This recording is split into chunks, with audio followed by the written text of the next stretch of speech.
Hello, my name is Lovisa. And I'm Regina. And today we are here in the interactive plant environment in the Emerson Level factory in Sweden to discuss the smart diagnostic suite of the Rosemount 2140 Level Detector that helps to detect and diagnose abnormal conditions before they become a problem. And the smart diagnostic suite includes 3 diagnostic functions that can be used separately or in conjunction.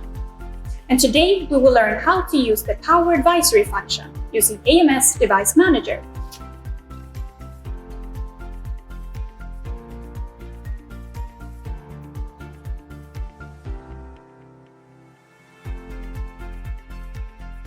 To enable the Power Advisory, go to Alert Setup and find the Power Advisory tab. Start by characterizing the loop, which is done at the click of a button, automatically setting the baseline characteristics for the electrical loop, including the maximum and minimum allowable voltage. The voltage deviation limit is set manually to suit the power supply capacity of each site, such that the expected voltage changes do not cause false failures. The voltage deviation is typically set above 1.5 volts. The diagnostic action can be user-defined, whether an alarm or alert is preferred. The user can also choose between latched alert that will require a manual reset or unlatched that will automatically clear when the process is back to normal.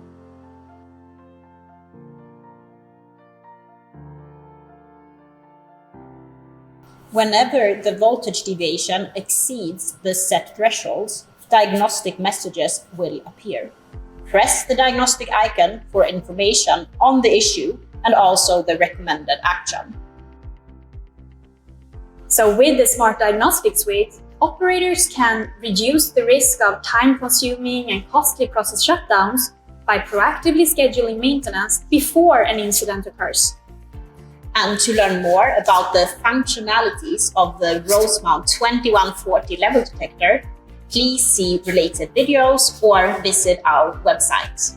Thank you.